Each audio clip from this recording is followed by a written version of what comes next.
Welcome back to Crime Besties. We are here for another week and another episode. How are you going, Meg? Yeah. It's the same as last week, really. I know. We're back here on repeat, I think, with sick kids, and it just keeps floating through the family. So, yay. You know, sharing is caring. Oh, yeah. We're good at that. You know how it be. Yeah. Mason came back from camp and he was like, everyone was sick. I think we were talking about that in our episode last week. Yeah. But now, like at the tail end of it, now Mason's sick this week. Yeah. He kind of escaped it from the immediate after camp. Although that weekend, all of them, their footy game, they played a reasonable team and everything, but they were all like just exhausted. The entire team of them was that was so cute. But yeah, they were dropping like flies throughout the week, getting sick and stuff. And then Mason's copped it by the end of the week. So just his turn. So Yep. So he's home and unwell. So feeling that's okay. sick. Yeah. So, more days off work for me. The juggle is hard. You were saying today, though, you've got him at home, but you've got work stuff that you need to do after we finish recording today. And, those kinds of things never stop. It's a tough balance. It is. Unfortunately, in the role I'm in, there's kind of no one else that can do certain things, unfortunately. And so you just kind of got to make it work. And we make it work. Hey, super mums. Oh, that's it. I think all of us are. We'll take that. Take that title. Absolutely. You got to do what you got to do. Absolutely. I'm thick into the planning of my 40th, which is next Friday. It's 1 week away. I'm so excited. I know when your sister-in-law said to me, I said, "You're coming, right, Meg?" I'm like, "Oh my God, dancing shoes and drinking shoes on." Absolutely. So that's really exciting. But I feel like I thought I had another week, but I don't. No, I don't love that. Really, really quickly. It really has all of a sudden. I feel like it was like when I remember like the date being set and kind of going, that's forever away. Yeah, that's why we're all good. But yeah, bang, it's here. It's here. Are you feeling prepared? Because it's when you do things like this, it's all the last minute stuff that you can't do. Yeah, I've done all of the things that I can do, I think. Yeah. Although I am putting this will come out after the party, won't it? Yeah. I'm putting together little like recovery bags for everyone to take home, and I said to the boys, the adult lolly bag, and there'll be lollies. Don't get me wrong. Like as if you can have a lolly and an adult party bag without lollies. I'm not evil. We still need our lollies. Yeah, that's it. But I was saying to the boys, this weekend we'll put those together because that's obviously something we can do a bit in advance. Yeah. And Oliver was like, well, it depends. Can we do one lolly for me, one lolly for the lolly bag? Yeah. I'm like, no, mate, sorry, but that's a hard no. Yeah, we'll put as many together as we can. And if there's any lollies left over, I might let you have one. Payment. So this morning, right? Friday morning, school morning. Oliver's been going through a phase of having toasties for brekkie, ham and cheese, tomato toasty. Beautiful, great. See, I'm weird like that. Okay, so go. Closed toasties lunch, open toasties breakfast. What's an open toasty? Like a melted one, like on the grill, like under the grill. I don't know. That is weird. Yep. Sorry. So he's sorry, having, Ollie. You he's can't having do a closed one. He's having a lunch toasty for breakfast. That's lunch for breakfast. But if you opened it, fine. That is so funny. Actually, Peter actually had an open toasty for breakfast this morning because he didn't want 2 pieces of bread. Yeah, okay. So, yeah. Anyway, so Ollie's normally been having toasties or porridge. He's kind of alternating between the two. Yep. I have no more ham left. It's Friday. Yeah. We've run out of porridge and I only had those like steel cut oats, which bloody they don't take that long to cook, but I'm like, I can't be bothered making that. Nah. And Lucas said to me, he's like, oh, Mum, can I have a sprinkle wrap for breakfast? And I'm like, oh. A sprinkle wrap? Like like a fairy bread wrap. Oh, right. Oh, that's definitely lunch. Well, if you're lucky. I'm learning the hard way. So I was like, oh, and they caught me in a moment of weakness. And I was like, Friday. Yeah, all right, fine. It's Friday. Oh, yay. Well, it turns out, just for anybody wondering, sugar on carbohydrates for breakfast when you've got nothing else in your tummy and you're 8 and 11, not the best idea. Peter said, I'm the creator of my own demise this morning because they were bouncing off the walls. I'm so sorry to the teachers I've sent them to school to today because they were like vibing on another level. Yeah. Oh, I love it. Yeah. But it's a happy high. It's all good. It's all good. On a Friday, that's allowed. It's Friday. It's Friday. Yeah. Go with it. Yeah. I'm God, sure there's other kids who'll be worse. Oh, they probably. Oh, I should have put a bit of protein with it somehow or something. I don't know. But anyway, so they went off very, very happy and very energetic to school this morning. Oh, I love it. No, well, that's good for a Friday because Fridays can be tough for that. Like, Yeah, so... and I feel we're getting towards the end of the term. Yeah. As I was walking out of school today, I was talking to one of the teachers. He was on yard duty. I had a chat with him too. Yeah. And he said he's like an 11-week term. It should be illegal. The most horrific thing in a primary school. Yeah. Week 9 is when everyone loses their shit. So when there's only one more week to go after that, you kind of pull yourself together and do it. But when it's 2, that's hard. It has felt like it's dragged on. Yeah, 11 weeks are the worst. Yeah. Yeah. Yeah. Next week, I don't know about your kids, but Ollie's got heaps of extracurricular type things on, which I think is probably fair. There's so much in next week. Get them through that last week. I'm kind of like, part of me is like they've been all sports days, they've got dress up days. Yeah, it's going to be a massive week. So much. But they've got I was kind of like thinking to myself last night going, wait, him being sick at the moment and Brody was the week before, that actually means we might get a school holidays where we're not sick. Like, because there's always these school holidays where I know, and I've been unwell as well. So we're kind of like, maybe we've got through that we'll get to the school holidays and we'll genuinely be able to just have good rest, not sick rest. Yeah.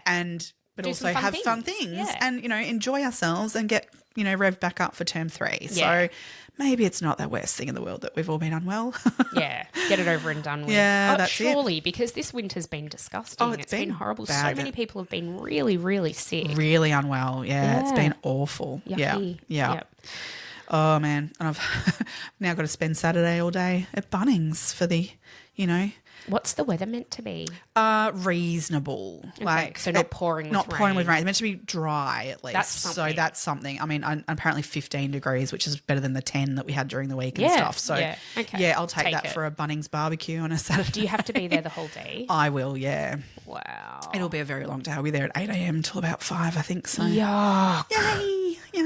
Don't you love it? You're a gem. But, you're an absolute gem. Is there anything better, though, than a Bunnings sausage, on the weekend? Did you have to sign the waiver about putting the onions under the under this sausage? Onions go on the bottom no matter how many people whinge and complain, because they do. They always do.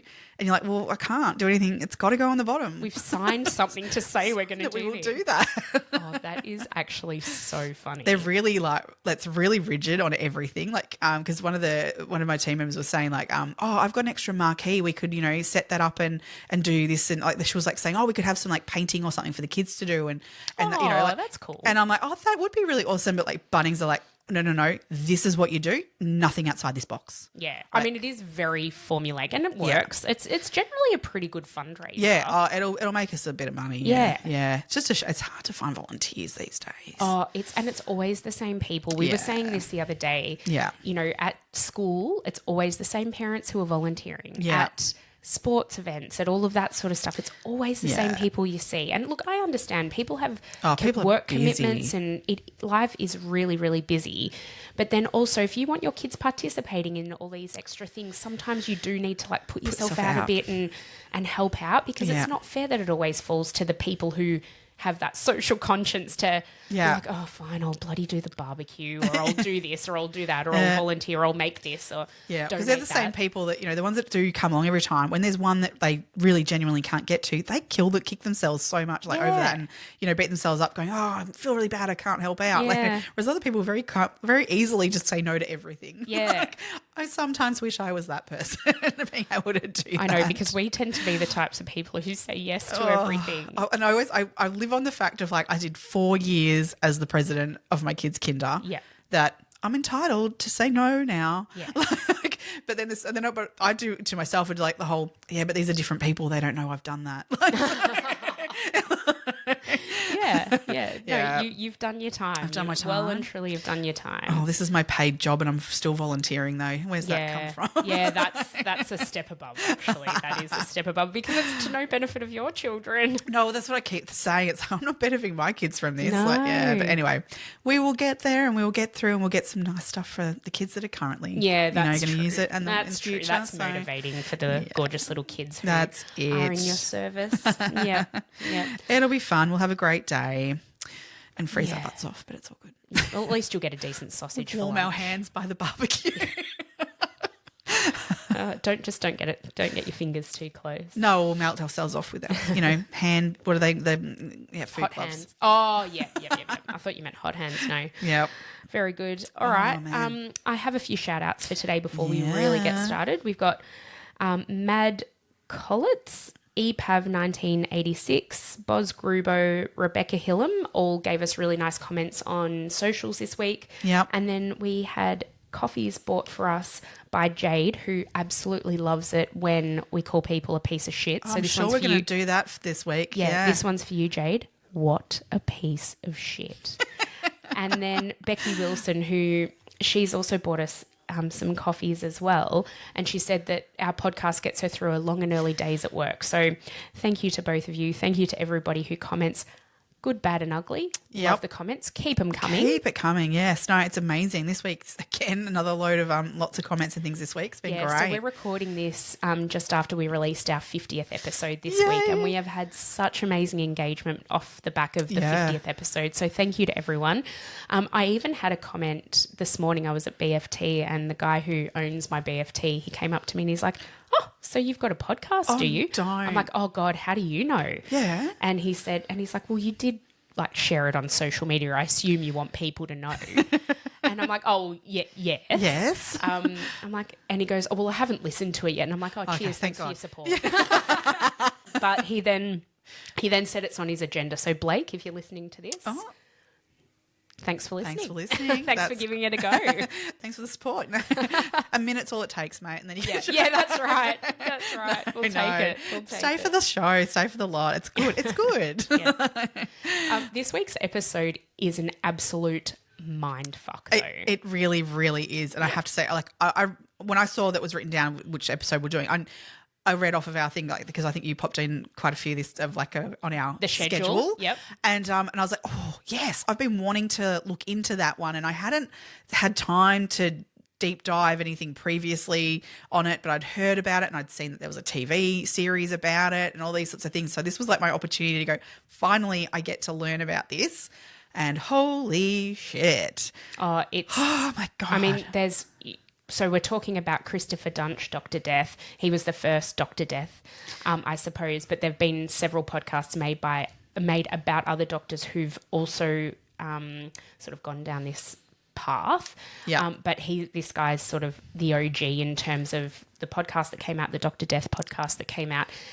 There's the series too, like, so there's mind-blowing. Dr. Death is like Christopher Duntsch is season 1.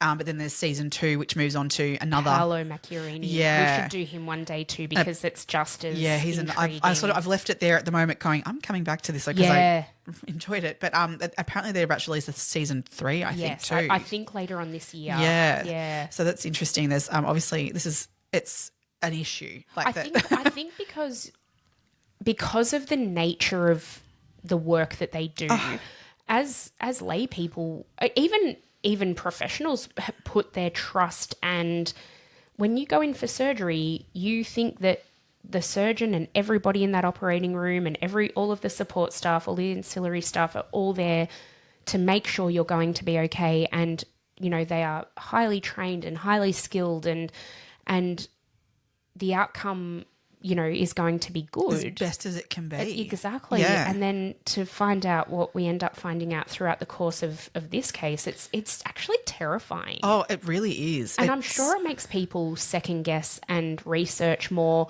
which can't be a bad thing. But then also there's, you know, there has to be information out there in order to be able to discover these things. So I think there's a lot of complexity to this. And so much. And again, this is in America.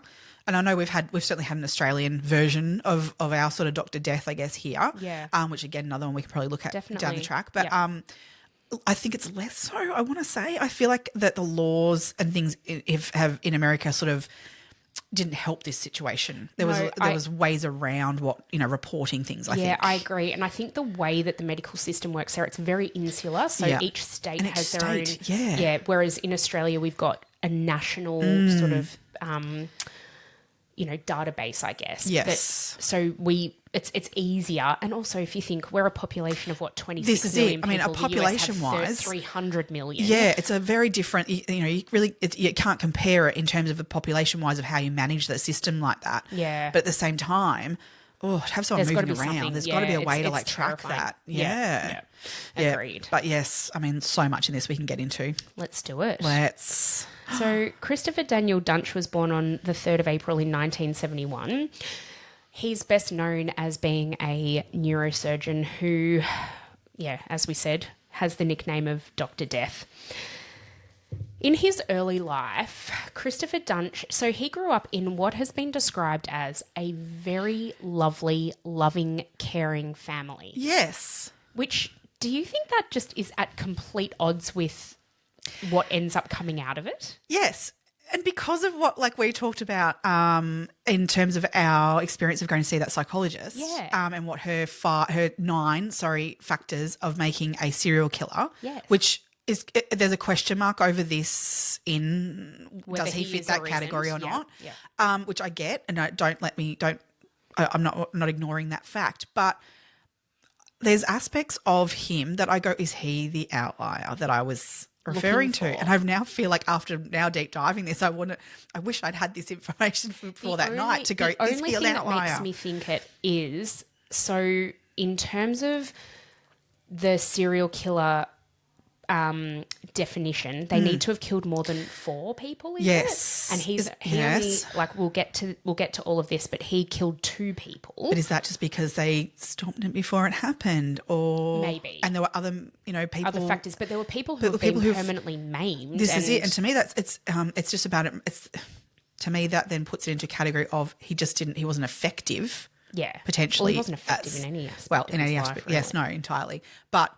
Yeah, so were they could they be considered attempted murders and therefore fit the category of? Well, I think one could absolutely argue that that's the case. Yeah, but we can get into it. Yeah, his dad Donald was a physical therapist and a Christian missionary. Yes. So again, that kind of is at odds to what he's got a personality disorder. Anyway, and then his mother Susan was a school teacher. He had 2 brothers and 1 sister, and they all I tried to look into a little bit about where they're at. There's nothing really out there about them. If I was a sibling of his, I would have distanced myself big time. So let's let them. Well, even in the series, I know because I kind of got down a bit of. I was trying to find more about the siblings because in the series it inferred that one of them maybe died, which I don't think is actually real. I didn't see anything. I couldn't find that. So I think that was part of their dramatization of it, so that's fine. But because the other thing that in the series that inferred in terms of the pair of parenting, that potentially mum enabled him a little bit, I guess, in terms of really boosting his confidence over and over again rather than giving him some reality checks in life. But whether that's factual or, again, dramatization for this show, I'm not sure because, again, you couldn't get much. I couldn't find much out. His parents have never spoken out publicly, nor have his siblings. So it's probably quite difficult. The only reason that we do know information about the family is because Christopher or Dunsch's friends some of them who've actually been implicated in all of this in a very negative way, they've had experience and they knew his family, so they've been able to give their account of what they thought the family was like. But again, perspective from even close family and friends can be very different to what's inside the household. So it's really So take that what it is. Absolutely. So they lived in Cordova, Tennessee, and he grew up playing, as in Dunch grew up playing football, and he wanted nothing more than to be drafted as an NFL rookie player. Yes. So he set his sights as to do that. And in one of the documentaries I watched about this, they interviewed one of his previous coaches, and the coach basically said, I think it was a strength and conditioning coach, but anyway, that's irrelevant. The coach actually said that he wasn't great. He wasn't a very gifted player, but he was determined. Yeah, worked his ass off. He would repetitively do things to try and get it right, but he just didn't have that natural talent. No. And so I think he eventually did play college football, but he played in the third tier. So he didn't make that sort of top tier that would then potentially go on to be drafted into the NFL. So he, of course, if he couldn't be the best, he didn't want to do it. No. And so he kind of pivoted then his desire, his dream he decided to go down the path of going to medical school. And so he did that. But on that football side of things, I feel like we go tick box on potentially one of the 9 factors of being a serial killer, whereas I dare say there would have been head injuries, especially for someone who clearly tried hard. Like he put in 110% all the time, apparently, in respect to it. He'd be the last one at training, first one there. I dare say that head injuries certainly could have been factored into that portion of his life. Yep. I think that's very safe to say. And he played football from a very young age as well. So who knows what kind of knocks he would have endured, throughout the course of that time. Yeah. He still continued to play college football even when he decided, once he'd sort of pivoted to but not in any sort of he couldn't massive there's some capacity. sort of limitation to how many times you can attempt to get into college football. I think apparently three goes or something, you're out. And he had his 3 attempts and that exhausted all possibilities of getting anywhere with that. So, just say he still played, but it wasn't going to be to any level of, quality football at all. Yeah. He completed his undergraduate degree at Memphis State University in 1995, and then he went on and he was actually accepted into an MD PhD program at the University of Tennessee at Memphis College of Medicine, and he earned those degrees in 2001 and 2002. So he actually got his MD, and then separate to that a PhD as well. So, and I sort of go, right, well, what's the difference? So that's basically the way I looked into it was a medical doctorate gives you like the actual practice of being able to perform those surgeries and things like that. The PhD is the research side of things. Right. So it's quite different. And apparently the research stuff, like he was incredibly intelligent, incredibly intelligent person. And apparently the research stuff, he would really engross himself in that and really do well. So I found that very interesting. If only he'd stayed just doing the research. But then he also sucked at a side of that. I think this is where his personality sort of gets in his own way. But so he in completing this double sort of degree, the PhD and the MD, so apparently in order to graduate from the MD, and once we're looking into his neurosurgery fellowship, so this was sort of where things were headed for him for the next phase of his career when he was doing his residency. Apparently most surgeons will complete around, I think it's 1,000 surgeries during their time. He completed 100. Yeah. A tenth of that. And the excuse was that it was because he was completing his PhD research project that he didn't have the OR time. And so, that's really detrimental. But somehow he was still allowed to get through his residency. They still signed off on him. Yeah. And they still signed him off. And signed him off with like really good marks and grades. Everything was excellent, good, excellent. And during that time, he was also suspected of being under the influence of cocaine when he was operating at one time. That was during his 4th year of his residency. And so he had to go and they did actually send him to a facility, which is actually just for doctors and medical people, which I find very interesting that it's required. So he was sent off to a particular facility to rehabilitate from potentially whatever this was, an addiction or, use of drugs and things. So there was known not really completing a full extent of his residency and a known drug problem. And they still signed off on him. You're cool. Yeah, cool. You're cool. You're not just cool. You're awesome. Like flying colours. I think he told people he was awesome. This is the thing. That's it. There's a lot of that went on, I think, where he talked himself into, situations and like telling people what he did do, rather than what he couldn't do. Yeah, that's exactly right. Like he definitely blew smoke up his own ass. That's for sure. Well and truly, yeah. During this time, so this is in 2011 now. He frequented strip clubs in Memphis, and he actually met a woman by the name of Wendy Renee Young.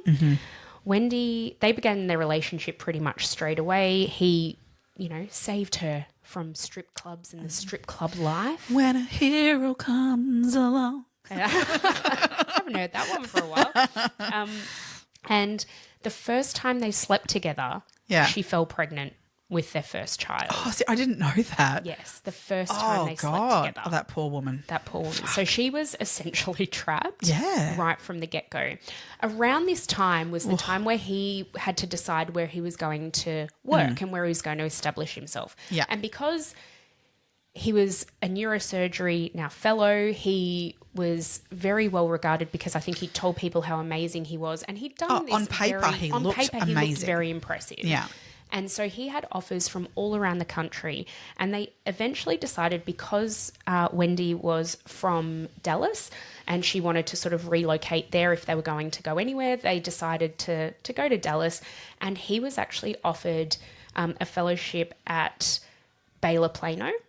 Yep. And which was is still to this day, although it does have a little bit of a mark on its name after all this.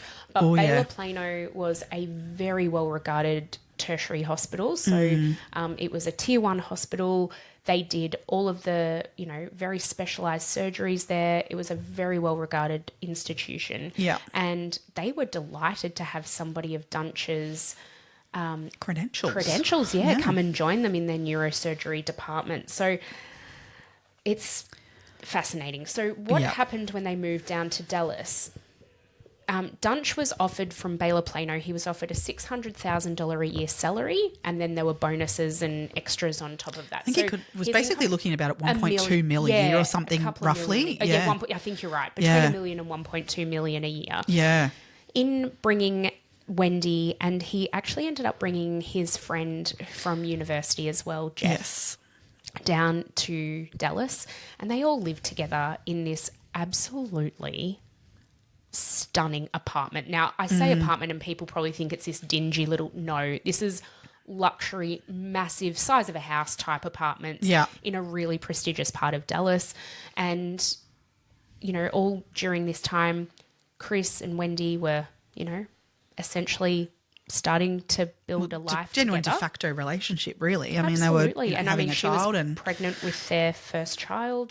But still early days in their relationship, if we're thinking about it like that. Isn't it? Yeah, that's very that's full on for anyone, to have that happen. I mean, I can't imagine like you've just met someone and now you're having a baby with them. Really, you don't know who that person is, and I think she really had any idea who she didn't. She does mixed say herself though up with in interviews that he begged her to have an abortion, and she said that wasn't something she was willing to do. She also, for the fact that he kind of dragged her out of her work at the strip club, meant that he cut her off from her source of income. And so he kind of then agreed to have the baby too. They've moved to Dallas. She was kind of trapped in that. She had no money. No. She had no way out. She was pregnant, and she kind of just went along with things. Yeah, that's hard. I mean, like... Oh, it would have been an awful situation for her to be in. Yeah.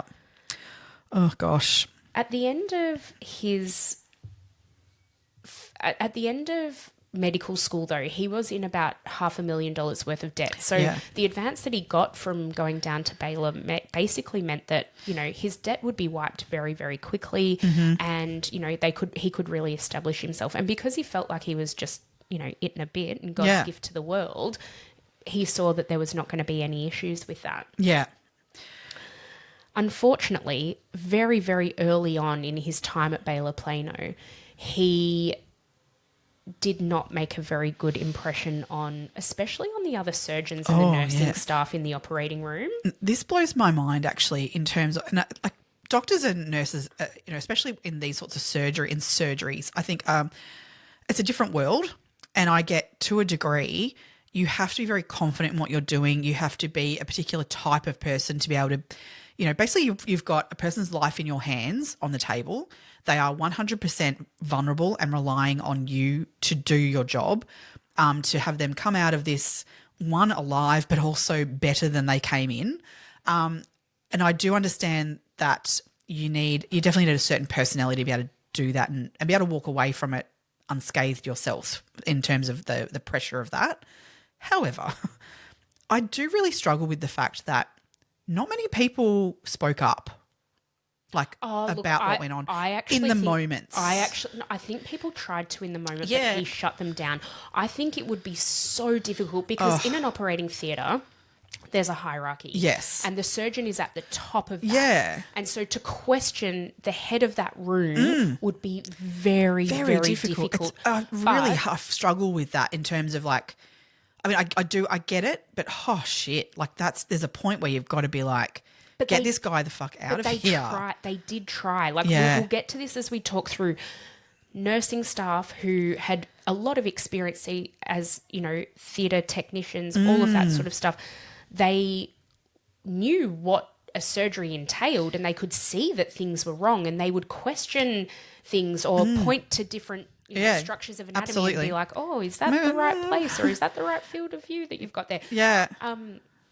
But that's what floors me of coming out of that then, that surely they all would, holy shit, he did this talking, Yes, and then taking it and reporting it to people who then should have bloody done absolutely. stuff. Which There's can't. so many points in this but where money and being sued became more important to the hospital than people's lives, which is disgusting. Absolutely. So let's go through his patients at Baylor. Okay, cool. And then we can kind of talk to each one. Now, it's probably worth noting now that he, over the course of the next, few years, he actually only did surgery on 38 patients. Thank God it was only 38.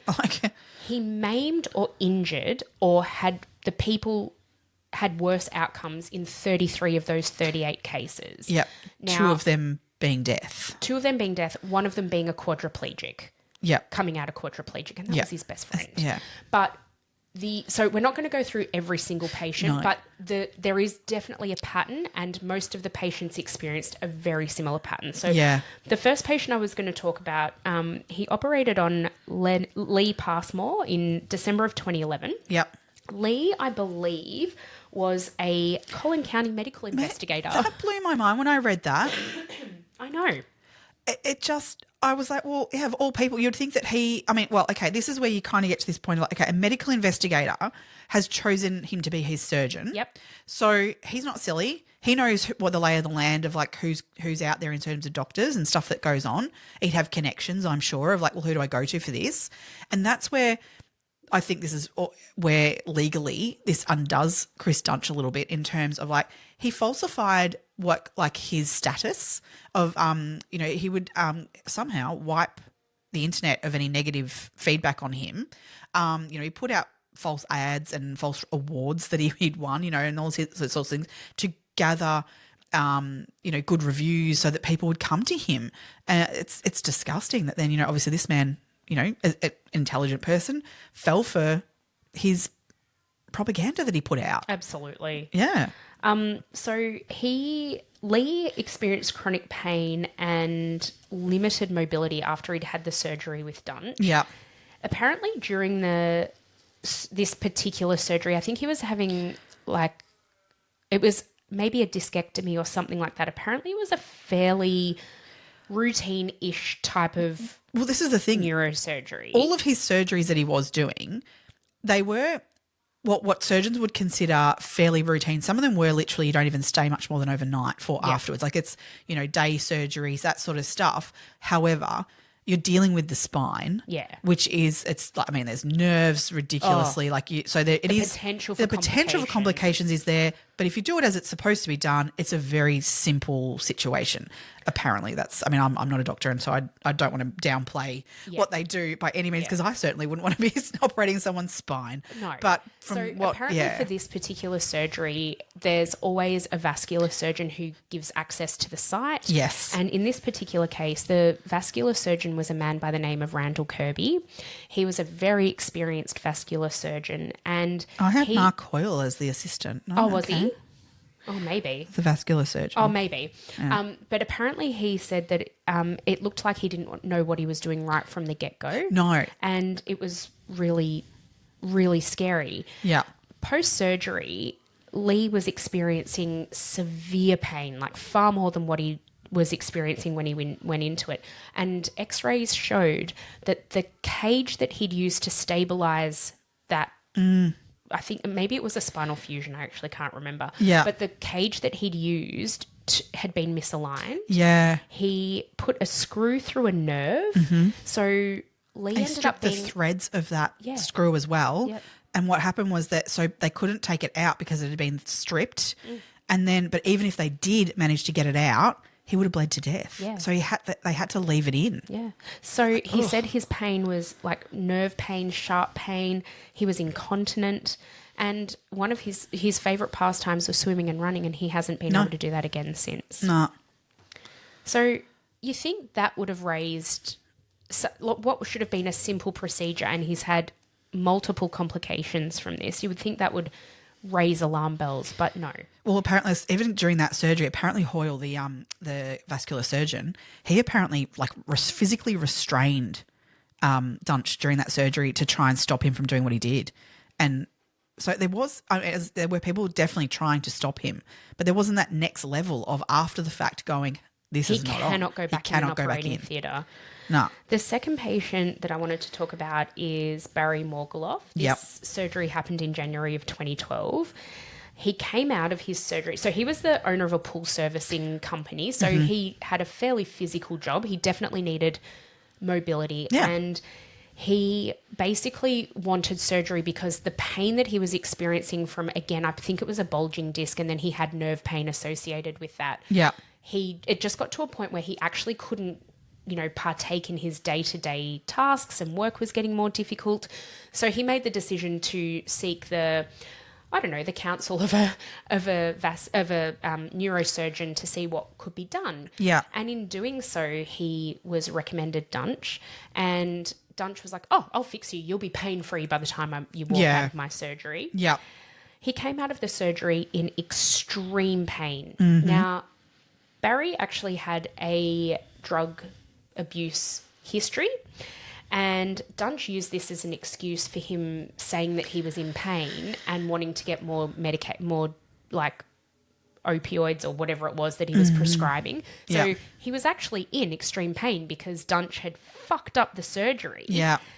But he said, "Oh no, you're just saying you're in extreme pain so you can get more drugs. You're just drug seeking." Yeah, he called him a drug seeker, which is just fucking asshole. Awful. There was he was left with bone fragments in his spinal canal, and Dunch also he tried to pull out a damaged disc, with using some grabbing tool, which is just not how that should be done at all. There were so many things that went wrong in this. I believe. Was Kirby on this case with him? Yes, I think so. So this is where Kirby comes into play, and he saw what was going on here and was absolutely mortified. Well, didn't Kirby say to him during this surgery, he said he had to define the anatomy for him and locate the anatomy for him because he knew he was operating in the wrong area. Yes. He couldn't even define, and I mean, this goes far beyond this patient too. He didn't know what he was looking at. No. When he opened people up. He had no idea. Anyway, we will get to that even more. Yeah. So Barry ended up getting a second opinion after this surgery. And the second surgeon who went in to review the first surgery that Dunch had botched basically said to Barry that it looked like a bomb had gone off in his back. Yep. Yep. To this day, Barry lives with extreme pain. He's in a wheelchair. Yeah, he can't move his legs. He's got limited mobility. Apparently, he can kind of swing his legs, but he can't weight bear. No, can't weight bear. He's in a So I mean, that's a his really job. bad way. Gone. That's it.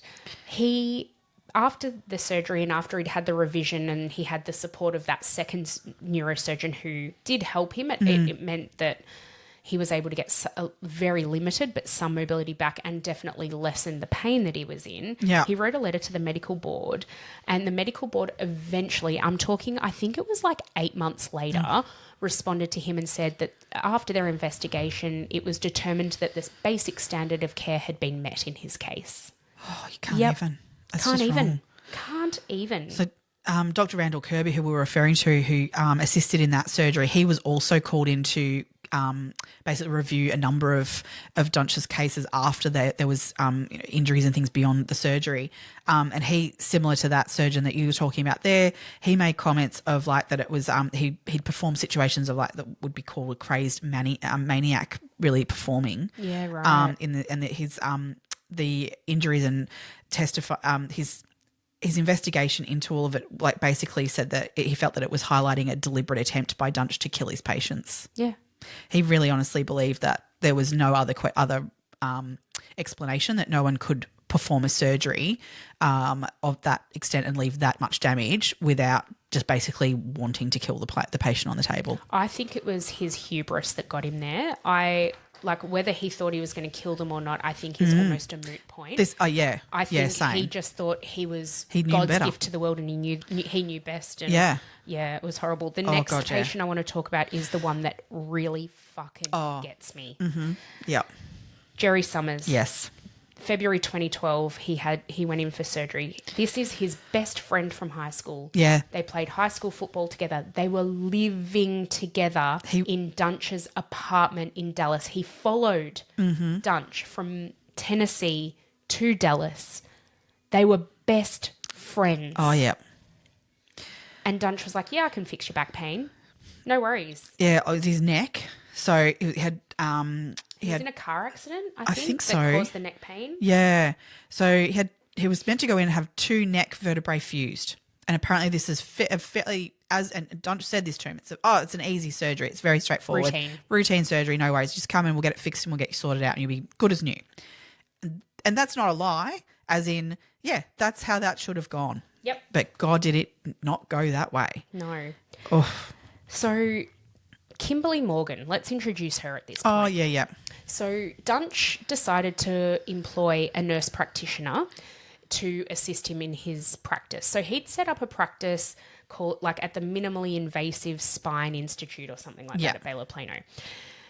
In order to assist him with all of the post-op sort of care and also in surgery, he employed a woman by the name of Kimberly Morgan. She was a doctor? No, nurse? She was a nurse practitioner. Okay, yes, right. She was essentially his assistant. Yeah. And immediately upon hiring her, they commenced an affair. She said that they would hook up 2 or 3 times a week at the office. Yeah. They would lie together on the couch. Gross. This is while, Wendy's at home with their young son. I think, was he born yet or not yet born? No, he wasn't yet born. He wasn't yet born, no. Oh, no, sorry, he was. It would have been a brand new baby. He was born in 2011. They have a second late one, don't they? 2011, But that's yes. when, That's a little bit later. Yeah. So their first son, Aiden, was born at this point. Yeah. Dunch had completely lost interest in Wendy. He was at the birth of their son, but that was about it. He basically wanted the glory of delivering his child and then didn't really provide a huge amount of other support. Sounds like his patience, doesn't it? Piece of shit. Fucking piece of shit. He was just happy going off and having relations with Kimberly Morgan. Yeah. Unbelievable. Yeah. This is an American term, the anesthesiologist, the anaesthetist for this particular case with Jerry Summers. Yeah. She said the interactions between Kimberly and Dunch during this surgery, she said she has never encountered anything so unprofessional in her life. For example, Dunch said to Kimberly, pass me the drill. She passes him the drill and he's like, I'd like to drill you later. Oh, that's just disgusting. Your best friend is lying on the table. But even in any surgery, other people are in that room regardless. I just can't. That's just like, and what the hell, like that's meant to turn you on? Oh, well, she was turned on by it. She loved it. Oh, who are these people? Oh, fuck, I know. According to the anaesthetist who was on that day, she's a really lovely woman. She seemed like I'd like her to be my anaesthetist. Yeah. She was very sort of practical. They're normally not really like the warmest of people, usually anaesthetists. Yeah, she was she seemed you could tell she'd have control over any situation. She just seemed to be that type of person. According to her, during this type of surgery, the typical blood loss is somewhere around 50 millilitres. Yeah. In Jerry's surgery, he lost 1.2 litres of blood. A fifth of his body weight, his blood volume. Volume, yes. So basically what she was saying is normally you'd see some pink stained, packs and stuff, that are coming in and out of the body. Mm-hmm. She said there were blood sopping packs that he was using to try and stem the bleeding. Oh. Because there was so much blood loss, he ended up using this gel stuff that kind of helps to coagulate and stop bleeding, but he used so much of it. And this goes to further the complications for Jerry in this surgery. That constricts the spinal cord. Yes.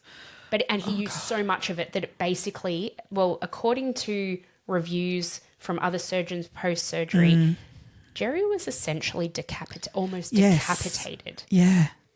That's just unbelievable. Now, Jerry came out of that surgery alive, but barely. And he couldn't move his arms and legs when he woke up. The thing was then at that point too, apparently what was created in that surgery, the issue, can be, maybe not entirely, but he could have had another surgery very quickly after that could have really helped the situation and potentially rectified. Well, it wouldn't have. The outcome wouldn't have been as bad. I'm not saying it would have been, fixed entirely, but they could have certainly done something to assist in that situation of a bit of an issue, and we can fix it to this degree, and we can get something back at least. Yeah. But Dunch refused to do that. Well, Dunch didn't even go and see him. No. This is his best mate. He's maimed him. Didn't even go and see him. So Jerry was frustrated. Oh. Now, Jerry and Dunch in their past, they'd done cocaine together, LSD. Jerry admits he was a drug dealer for a while, and he'd partied with Dunch on many, many multiples of occasions. Yes. So Jerry, in order to get Dunch's attention, he said to one of the nurses, Dunch and I were doing 8 balls last night. Yeah, before his surgery. Before the surgery. Yeah. He needs to come and sort this out. Yeah. Jerry later on says, we won't. And Dunch was subjected to a urinary drug test based on these allegations, which he passed, but he didn't go and do the drug test straight away. He knew the half-life of the drugs that he'd consumed and when he'd consumed them. Yep. So he just timed it right. Yeah. As you said, he's not an idiot. No, far from an idiot, unfortunately. Yeah. So he put it off and put it off. Yep. Didn't answer his phone. Oh, you want me to come in for a drug test? Oh, yeah, sure. I'll come in for a drug test today. I know I'm going to be clean because I know when I last hit. Yeah. Because, this is the thing. No, they didn't do it the night before, as Jerry said. He has admitted that. But it was probably the night before that. It wasn't as if, it wasn't, sometime in that week prior to the surgery that he would have been doing that sort of thing. He was a regular drug user. Yep. Oh, it's just awful. By the time a revision surgery was scheduled for Jerry, so they actually... Did they move him to a different hospital? I believe they did. I think they had. Oh, sorry. Yes, by the time they had moved him, it was too late. It was too late. They couldn't do anything. No. Yeah. So he remained a quadriplegic, but he died in 2021 of an injection-related complication from Dunsch's surgery. So ultimately, I actually put him in the category of that he is responsible for his death. Oh, for sure. So as much as we say there was only 2 people who died of surgeries right. for him, that was on the table practically. Yeah. Whereas Jerry, I think he suffered. He was a fucking he walked into the hospital. He had a stiff neck, pain and that from his neck. And look, chronic pain. Let's not joke about that. People who suffer from chronic pain for their life, it is awful, absolutely awful. And I can imagine going in for surgery and going, this is going to fix that would be relief and amazing. Yep. To be able to continue in your life without that daily pain would be phenomenal. But take that over quadriplegia any day. Oh, of course. And then death, because ultimately he did cause his death. Yeah.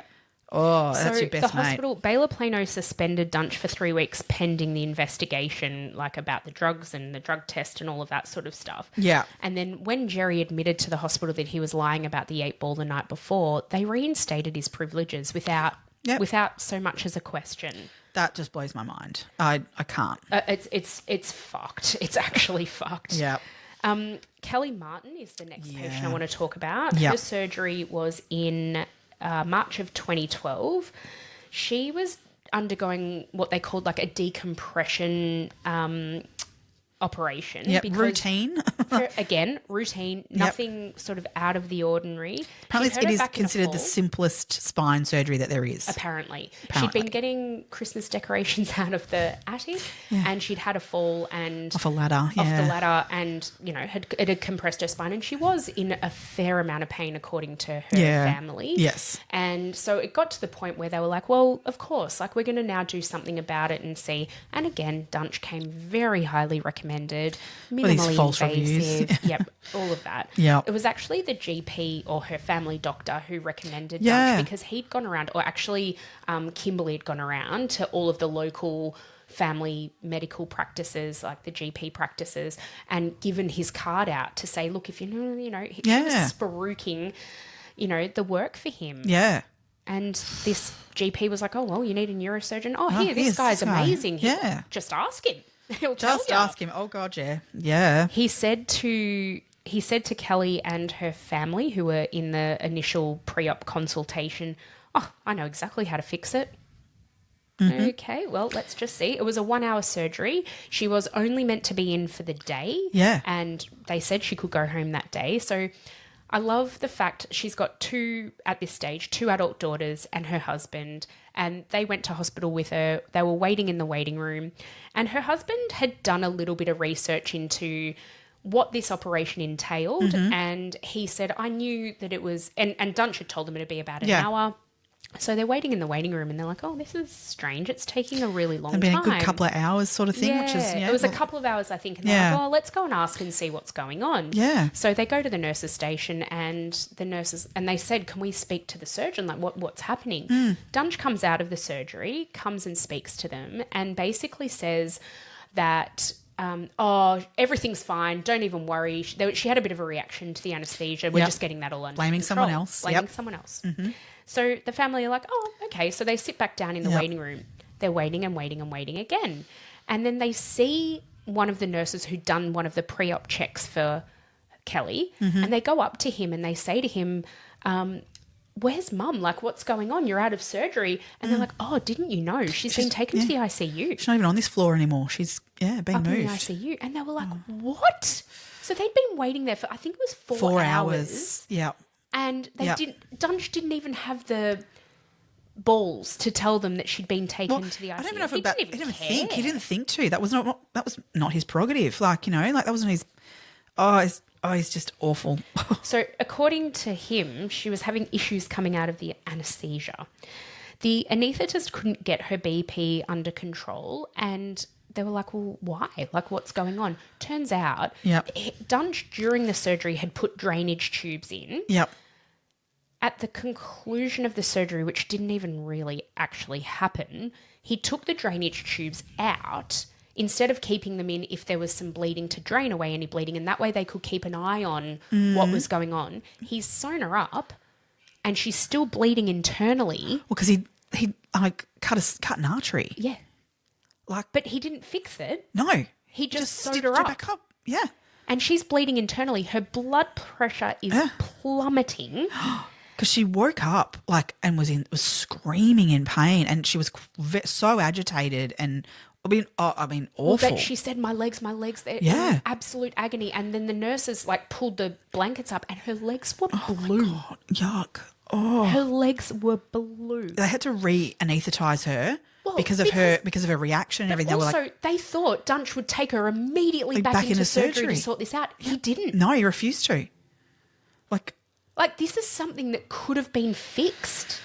Oh, yes, yes, it would have been a long road ahead for her because of just everything that she'd experienced. It would have been so hard.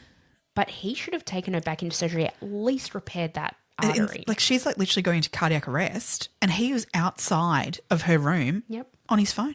Typing notes apparently, or typing typing notes. on, like typing messages on his phone. The ICU attending was managing her care when really it should have been surgeon him. couldn't even give a shit. No. He didn't even go in to check on her or see what was going on or how they were helping her or what they were doing. No. So unfortunately, ultimately she bled to death. I just wanted to note as well, in autopsy, they found that he'd actually been operating more than an inch away from where he should have been. Mm-hmm. I mean, that's a huge distance from where he should be in terms of that sort of stuff. That you'd be talking millimeters in terms of how far away you should, like Even, as in like apparently even 3 millimeters would have caused it catastrophic. Yeah, like this is how precise you need to be. You're a fucking neurosurgeon. It's disgusting. It's disgusting. God. Baylor removed his privileges. They allowed him to resign. This is what gets me. Same. And this is where I find them liable on Baylor as well. 100%. Because this should never have been like, they just wanted to escape him basically claiming false termination of his position. Like, I mean, I'm sorry, but fight that. You're not terminating someone on false allegations. He needed to be terminated. So have your lawyers work it out. What I heard them saying is that they didn't want to terminate him. I mean, the hospital haven't said this. This is all speculation, but it makes a lot of sense to me. Yeah. So a surgeon, like a neurosurgeon, let's say he earns $1.2 million a year. Yeah. If he's terminated and then cannot work again because his license is revoked due to this termination or due to being reported, then what is he at this They're stage? liable like 30, for... potentially 30 years at $1.2 million. $60-odd million they could be liable for. I get that. But I don't, because at the end of the day, you've got just cause to terminate this him. is what I mean. Like, as in, I get it that that's a lot of money, but you've got an argument that is absolutely, to me, waterproof, like watertight. Absolutely. That you can argue that this guy should not be operating on anyone. He needs to have his license revoked, and it'll stand that you terminated him for good reason. That's it. But instead, they kick the can down the road. Yeah. And someone else's problem. That is literally what happened. Yes. He lasted 3 months at Baylor Plano. Right, 3 months. 3 months, and how many patients did he absolutely at this fuck up? Prestigious hospital. Yeah. That, and it was all for money in there. Because he resigned, there was no mark on his record whatsoever. So when he approached Dallas Medical Center to come on board, and he was like, I'm going to set up a neurosurgery, state-of-the-art operation for you. Yeah. And Dallas Medical Center were like, fucking A. Yeah.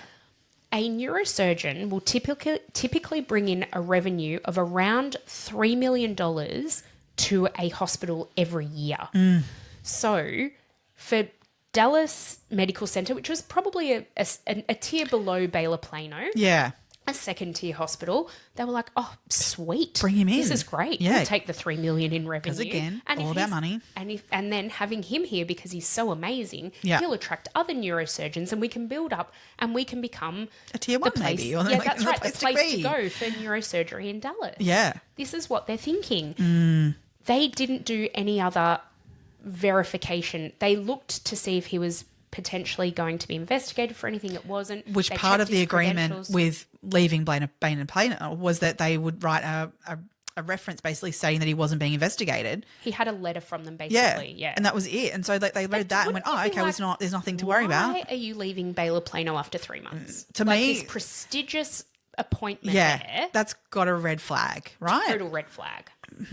Ask questions. Ask the hard questions. Reference check, like speak to Dr. Kirby, who's actually been in surgeries with him. Speak to those people, and they would have said, don't touch him with a 10-foot barge pole. Yeah. Like, I think that's where the whole system is just not It's right. fucked. Yeah. The next so the first patient that he operated on at Dallas Medical Center, which happened in July of 2012, was Shirley Mock.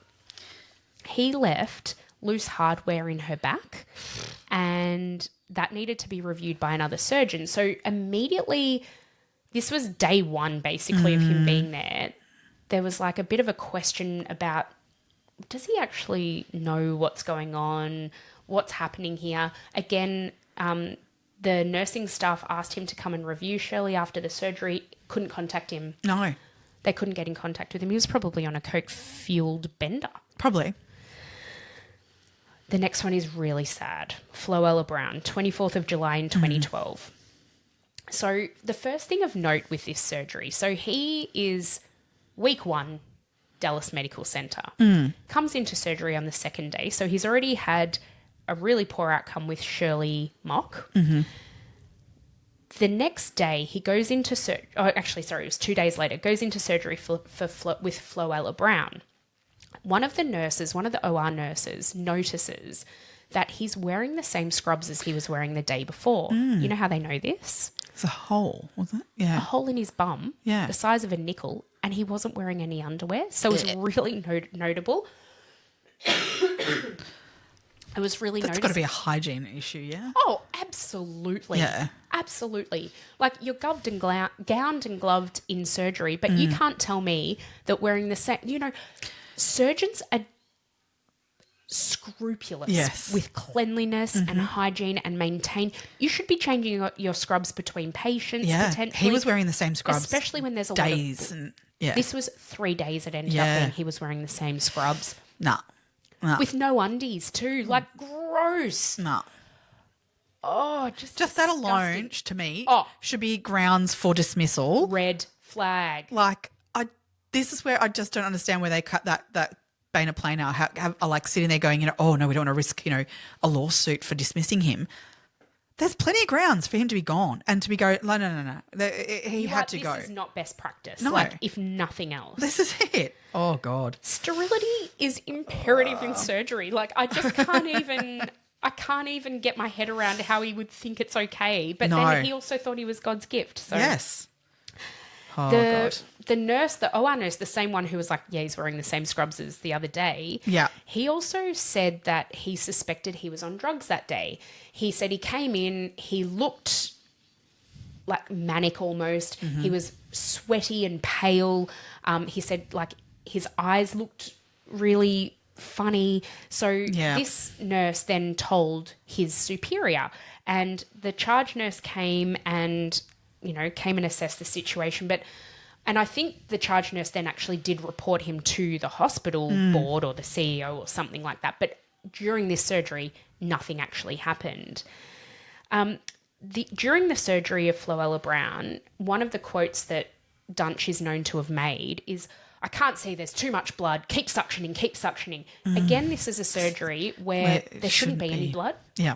Like minimal, like a little bit of blotting here and there. But the field was so occluded by blood that he couldn't even see. Like, he probably didn't even know what he was looking at anyway. This is where, I know Dr. Kirby commented around the fact of, he didn't know what he was doing when those sorts of things are happening, because anyone doing those sorts of surgeries knows that that's a patient who is bleeding out and you need to do something about the bleeding, not the actual surgery itself. So that's where he was like, what the hell is this guy doing? He didn't know.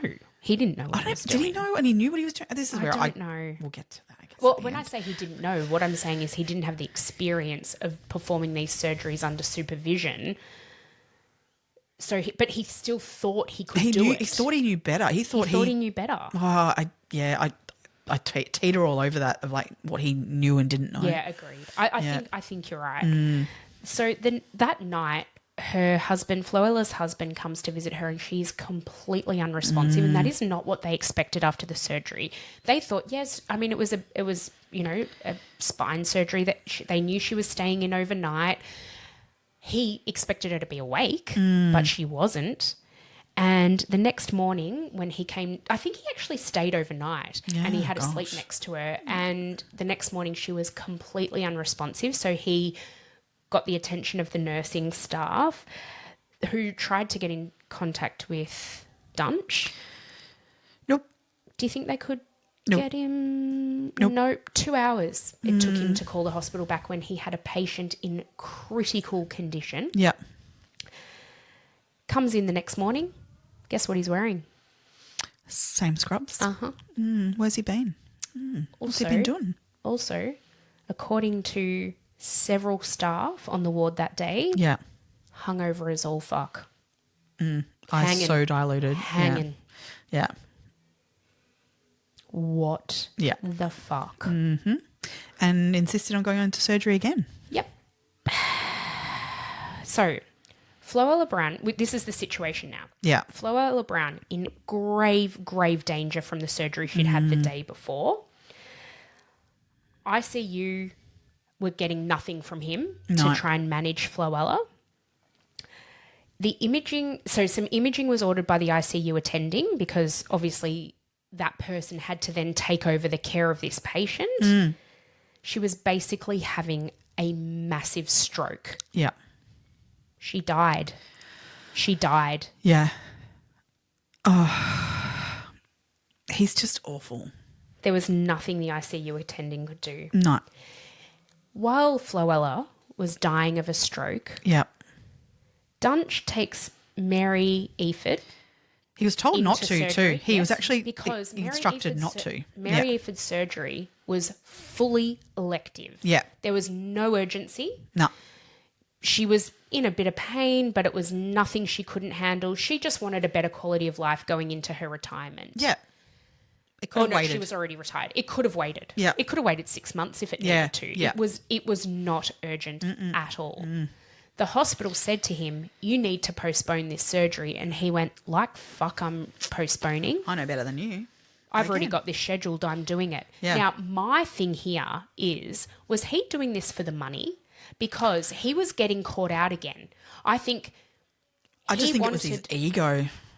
It wasn't financially driven. I think somewhat. Somewhat. But and he didn't want to be caught out. He's like, no, I'm doing it. He knew better than everyone else. Yeah. I don't know. I think he... But why didn't the hospital say to him, you can't, like they've said to him, you can't or don't operate today? Well, they did tell him that. And then he's overridden that. Like, why does he have the... I think he just, but again, it was just, I think he was told, no, you're not doing it by up here. Yeah. And then, but the thing is that message, he could convince other people around him, like, no, go set up the operating room. And people did what they were told, but they weren't told by the up here's, no, he's not allowed to do that. I think that's just, was a communication disconnect that unfortunately it went ahead with him dictating to the lower people, like, this is what's going on because, a surgeon, you do what they ask. You get the operating room ready and you do all those things. Yeah. But there wasn't anyone from the higher ups coming in and going, no, it's not happening. Yeah. They were telling him that, but he was dictating everyone else, no, it is. Yeah, okay. I think that's where there was just that disconnect of that, honestly. He'd severed Floella's vertebral artery. Yeah. So this is a massive, massive catastrophe. Yeah. And a massively adverse outcome. People in the room were telling him to abort the surgery entirely and he just refused. And yet then he felt confident enough to go in to Mary Eaford's surgery and give that a go. Apparently, I would imagine any other surgeon pretty much would be like, oh, I have had a shocking outcome. I need to stop. This is the thing. Reassess, maybe get a colleague to come and assist on my next case. Yeah. Have some kind, you would do everything you could to make sure you would not have another outcome like that again. 100%. There's other surgeons who have commented on this case around the fact of that they've had one patient on the table in their 40-year career who has unfortunately lost their life due to complications that occurred that were out of their control. That is the patient they think about every single day. And they never want to experience that again. No. And that's the toughest moment in their career. This guy's now on 2 that have died in very unfortunate situations that he had a lot more control over than those, with these other situations they were talking about. Yeah. That he's like, just move on to the next patient, bring on the next body. That's an issue. That's a massive issue. Massive red flag. The other thing with Floella Brown, I just remembered as well, he decided that he wanted to do a craniotomy on her. Yes. And the hospital was like, oh, well, no, we don't have the equipment. We're not allowed to do that surgery. We're They're not not accredited licensed to do it. that surgery And he's here. not licensed to do that kind of surgery. surgery. Oh, no, I'll just use whatever you've got here. I can do it. Yeah. And they're like, no, you can't. And so the hospital actually decided to try and move Floella to another hospital that could do a craniotomy to relieve Which some they of that said he pressure. wasn't wrong in that was definitely what needed to occur.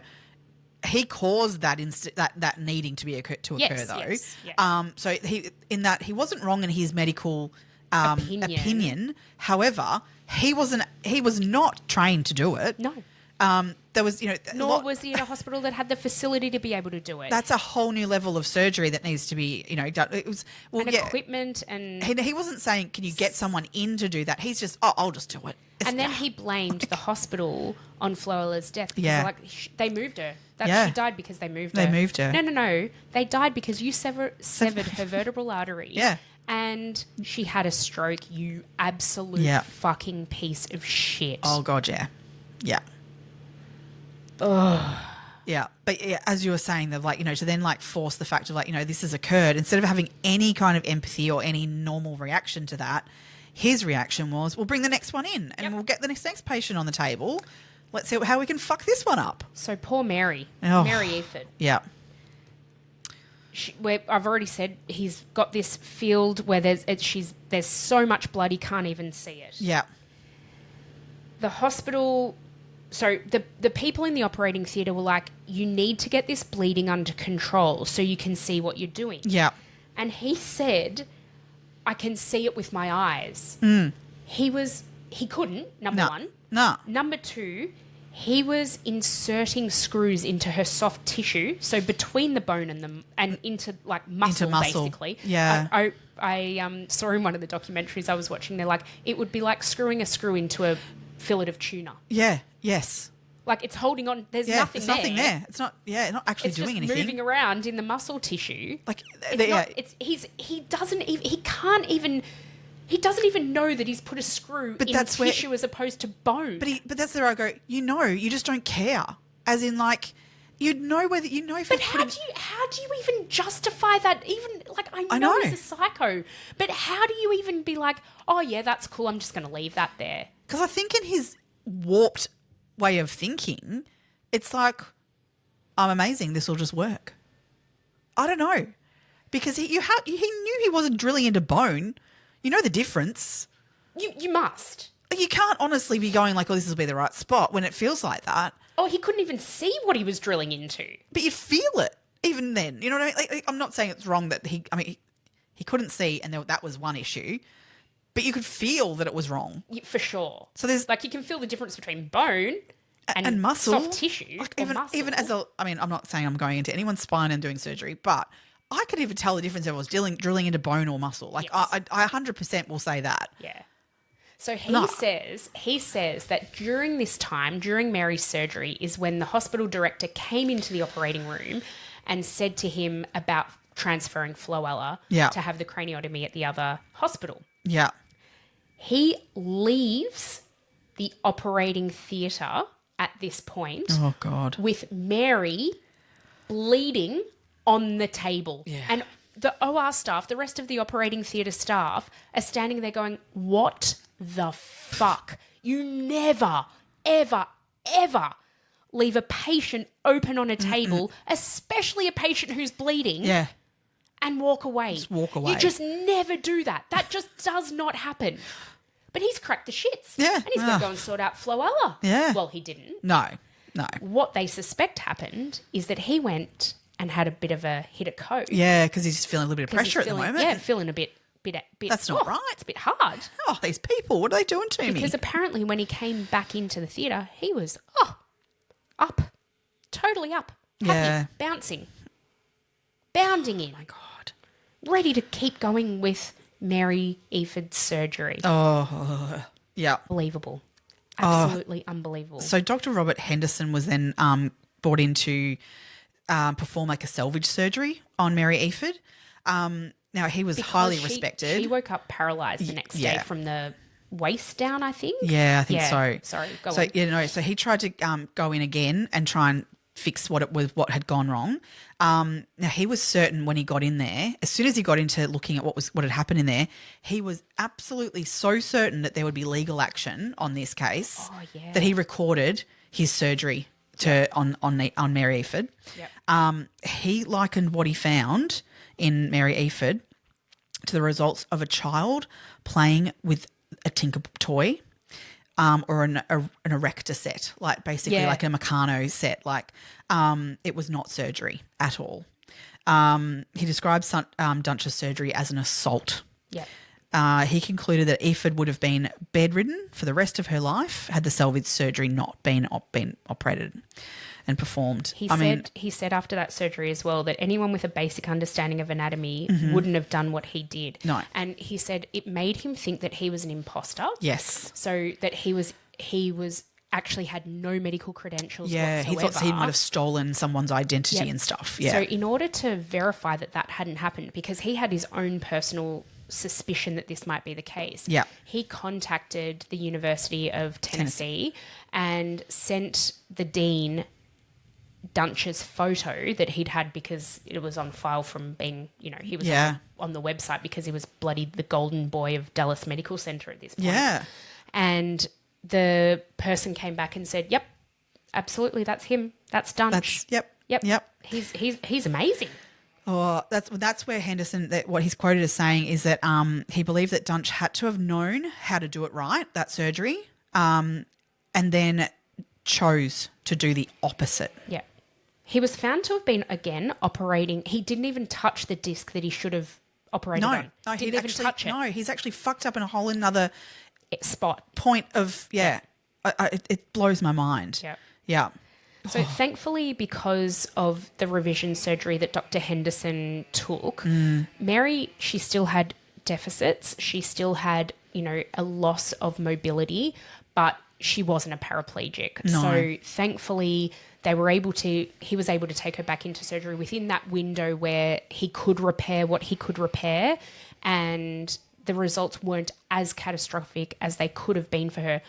But she still had a far lower quality of life than she did when she walked in to Dallas Medical Center before Dunch had touched her. She was in a wheelchair and all those sorts of things. So, just awful. But what completely blows my mind then after that was because he was only new to this hospital and had temporary privileges, that meant that legally they didn't have to report him. Yeah, because he wasn't actually employed by the hospital at this point. He had, as you said, temporary privileges. If he'd had permanent status there, they would have been bound to report him. Does that not blow your mind? Like, to me, then that's more reason that's to. That's what I think too. Like, get him when it's quick, before you make him permanent. And then before he goes on to then take privileges at another hospital and do this again. Because there's no way, like that Dallas Medical Center didn't know in doing their due diligence in getting him on board. Yeah. The next facility's not going to know either. No. It's absolutely ridiculous. It is. So he lasted 1 week at Dallas Medical Center. 1 week and he's killed someone and maimed someone. Yep. God. Just blows my mind. So 20th of September 2012. Yeah. He then is given privileges at Southampton, what was then called Southampton Community College. It's in apparently the dodgiest part of Dallas. No one wants to go there. So when this world-renowned, this amazing neurosurgeon then tells his patients that he's operating on them at Southampton Community Hospital, they're all like, what the fuck? Like, for real? Like, okay, well, it must be good if he's operating there. Like, they must have good facilities maybe. But apparently this hospital was in such a state of disrepair. It was basically going bankrupt. And so a group of doctors actually and then other investors ended up buying the hospital, and they renamed it University General Hospital. Yes. And they basically were really excited to have somebody like Dunch on board. Yeah. Now, Randall Kirby knew the head guy, he was actually an anaesthetist who was the head owner of what was now University General Hospital, which wasn't associated with any university. But anyway, it sounds good. Sounds good. Sounds like it's a tertiary level hospital then. Yeah. And he rang him and said, hey, mate, like they'd gone to medical school together. Yeah. And he was like, hey, mate, this guy, you've got to watch him. And this guy was like, well, no, he's done nothing wrong. We've looked up his credentials. There's nothing there. He looks listen clean to you, as a mate. whistle. I would have gone like, oh, But fuck, he's we like, need to get rid of him. we've already given him his privileges. We can't take them away now. They were also scared of being sued. Yeah, this is it. Like, it's very American, isn't it? Like, But then also the other thing I think this guy was probably thinking is, if he can bring me that $3 million in revenue to my new hospital, yeah, I'll take it. Yeah. I'll take the revenue. Yeah, this is it. I mean, again, all about money, isn't it? It is. Oh, God. Dr. Henderson and Dr. Kirby would not give up, though, would they? No, they were. Thank God. Thank God they just kept going and going. They contacted, was it Mari Lopez at the Texas Medical Board, and they had conversations with her and were reporting him. Yeah.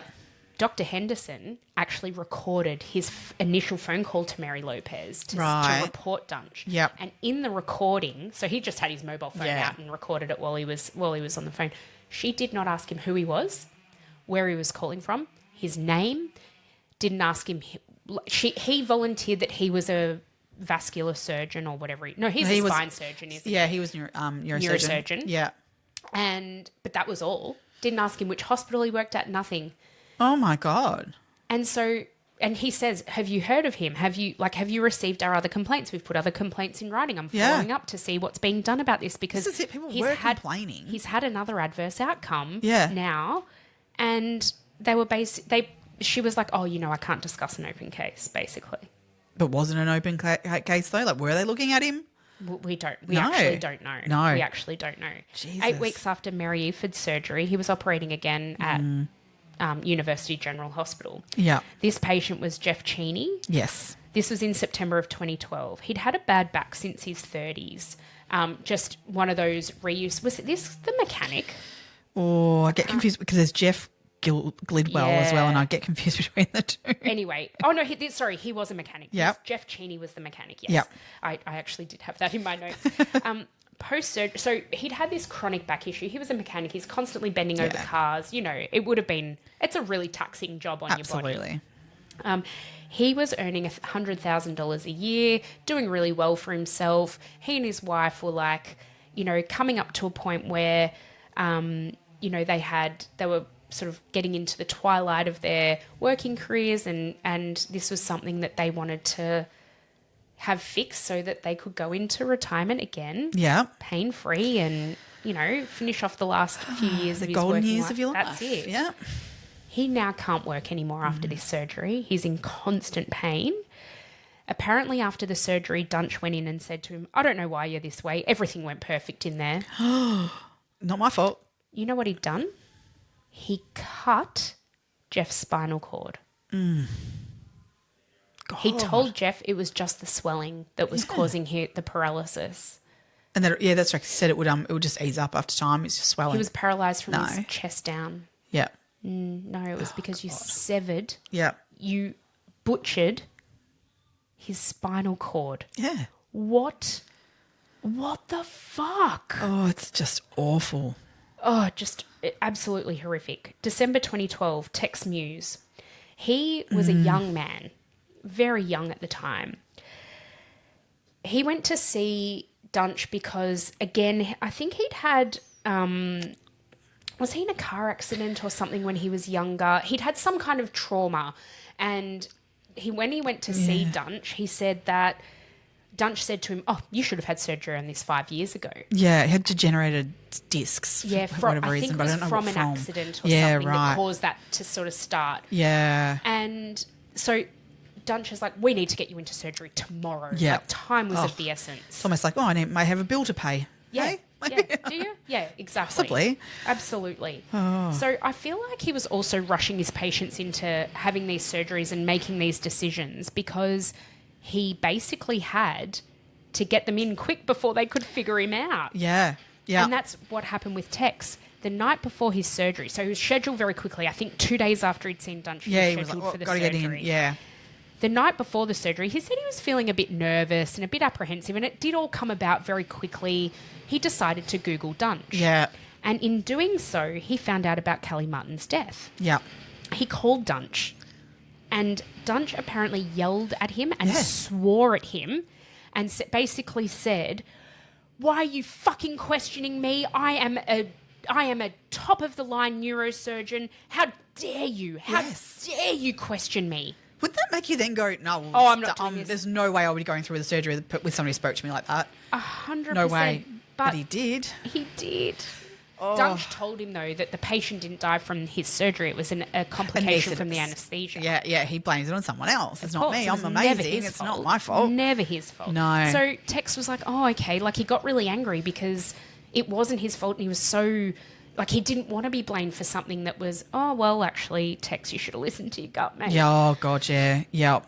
The day of the surgery, the anaesthetist gave Tex, the drugs to put him to sleep, and Tex immediately threw up. Immediately. right. It made him so sick. Yep. Apparently, the protocol when that happens is you stop. Yeah. You wait, you reassess. Yep. The anaesthetist is in full control at this point. It is Surely. their operating. It is their responsibility. Yeah, well, Airways is there on Absolutely. them. Yeah. Apparently, Dunch said to the anaesthetist, put him under quick. Tex then says he felt as though he was going to die Oh, my God. because the night before, Dunch had told him that his other patient had died from complications of anaesthesia. Yeah. He's about to be put under. He's vomiting. The last thing he hears is, put him under quick. Oh, my God, how sickening. Oh, God, that's just... Oh, is there anything more awful to hear before you go under? It's Jesus. not even his call to make. Like, why did the anaesthetist go along with that? Oh, that... See, again... Some other people are accountable of things, I do think, too. But, Yeah. I mean, ultimately, Dunch, but yeah. It's all done. Yeah. But I see what you're saying. Absolutely, there were other... People should have stepped in. Should have... There were points of... Definitely. Yeah. And that is one of those places. Yeah. But- So when Tex came to, he said his pain, as he woke up, his pain got worse and worse and worse. And he likened it to a jackhammer. Yeah. Like stabbing his Oh, spine. my God. Dunch told him he was overreacting. Yep. It was just normal. It was just normal. And he prescribed him 2 Percocet every 2 hours. So 24 Percocet a day. Yep. The pharmacist wouldn't dispense that medication because it would cause an overdose. Well, he feared that the doctor, so Dunch, was trying to kill his patient. Yes. So Percocet is oxycodone and paracetamol together in one tablet. So Yeah. this is a drug of dependence as well. Oh, And that is actually exactly what happened. Yeah. He Tex became addicted to oxycodone. Yep. It ended up, according to Tex, caused his divorce. Yep. And loss of his job. The loss of his job. Yep. Tex decided, after going through this horrific time, so divorce had gone through, he decided to go and get another opinion because he could not live with the pain following this surgery. Mm-hmm. This new neurosurgeon who he saw said his spine had never been touched. The hardware was floating between bone and muscle tissue. Oh, my God. Now, What on earth? the definition of a psychopath: Yeah. lack of remorse, a superficial glib charm, impulsivity, callous disregard for others, Yep. entitlement, Yep. manipulation. Tick, tick, tick, tick, tick, tick, tick, tick, tick, tick, tick, tick, We tick. tick every one of those boxes here. What a fucking... Like, I just... How was he still operating? Oh, that's what... and even, like, at this point, like, where, we've got Dr. Henderson and Dr. Kirby who are reporting and trying to get him found out for who he is, and having pushed back from all angles. They then lobby towards the Texas Medical board. That's who they're talking to there. But they also then go to the oh God, what am I trying to say? The prosecution, the district attorney. Sorry, Yeah. that's the word I'm looking for. Yeah. They go to the district attorney and sort of try and start that avenue of legal action to get him. They realise that the only way this is going to stop is to get him off of being able to do any more surgeries whatsoever. So what they were saying was that his actions were criminal. Yeah. So this wasn't medical negligence or Well, medical, it is, but medical malpractice. Yeah. It went beyond that Yes. to criminal It's now murder. murder/manslaughter. Yeah, and manslaughter. Yeah, yeah. They didn't know what would stick potentially. No. But they because they'd pursued all of the right avenues. Yes. They'd gone to the CEO of Baylor Plano. They'd gone to the Texas Medical Board. They'd gone to the powers owners that be of hospitals and other places exactly, he was at. at They were Dallas telling Medical everyone, Center. Yes. and they were all just like passing him on to someone else, which is so disgusting. From what I can gather, when you're reporting to the medical board, right? Yeah. A complaint from a patient's like down below. Yes. A complaint from another doctor or Yeah. from nursing staff or another doctor is sort of Middle of the road. middle of the road. Yeah. A complaint from a hospital is like red lights flashing. We need to do something about this because Yes. for a hospital to make a complaint, something really bad must be going on. Something really bad was going on. Why were they not doing it? They weren't doing it. All because they just didn't want to get sued. Yeah. Like, it's so disgusting. It's so bad. It shouldn't be that they should feel that way. It should not be that people are scared of getting sued when people are dying. That's right. It should not have been that hard No. to say this guy should not be doing what he's doing. He has to be removed. Yeah. Because even the district attorney basically was like, ugh, totally get what you're saying, but I don't know if we've got a case here. Like Well, it was unprecedented. Yeah, completely unprecedented. To pursue criminal charges. Yes. Against a doctor. Against a doctor who was operating Yeah. in the operating theatre. So Yes. they were like, where does the delineation happen? Yeah, and I get that there is definitely, it's a fine line for surgeons. I mean, where, if we go prosecuting one doctor because someone dies on their operating table, like all of a sudden we can't operate on anyone for even simple things because what if the person dies and I'm going to get put in jail? I'm like, who'd want to be a doctor? I get that. Yep. Completely understand that. However, this is way beyond that. This is not, minor complications that unfortunately, unforeseen circumstances have meant this person's died on a table. This is someone who is performing surgeries who doesn't have the capability or maybe does and is choosing to not use them. Mm-hmm. That's a whole another level of insanity. Like, so something had to be done here. This was not. Yeah, and I guess that's where I understand from a legal perspective that they are treading in unknown territory and also it's sticky territory to avoid all doctors then going, well, fuck this, I'm not getting involved in doing surgeries because I'm going to lose my license and be put in jail for like one thing that might go wrong. But that wasn't. But that's not what this was. No. And that's where they had to really figure out how to navigate that. And what charges to bring. So while they were trying to figure that out, he was still operating at University General Hospital. Yes. In April of 2013, he operated on Philip Mayfield. He had a herniated disc in his neck. He was a truck driver, so he'd spent years and years driving trucks, sitting down, and part of his job was actually unloading the truck. So he was, lifting heavy things, bending in weird ways. Yeah. Not great. Have you seen an interview with him? No. He and his wife, oh my God, they love each other so hard. And they've got, their children are in their 20s. They haven't killed each other yet? No, and they fully actually for reals love each other. Oh, God, they basically, so they're like, oh, I can't live without you. You are amazing. You're my rock. I couldn't have gotten through this without you. And she was like, well, I couldn't have gotten through life without you. So of course, oh my God, it was just so beautiful. And not even icky when they do it. Oh, not icky. No. Like you're just wow. like, you are down to earth, beautiful people. Whoa. Like gorgeous, gorgeous people. That's rare. Absolutely. Love you, Peter. So apparently he screened 5 or 6 surgeons. He was really apprehensive about having this surgery. But again, it got to a point where he couldn't even stand and watch his kids play football games because he was in so much pain. So he's like, it's time to do something about it. Screened 5 or 6 different surgeons. Dunch had great reviews. When he went and met with Dunch, he said, I've done thousands of these surgeries.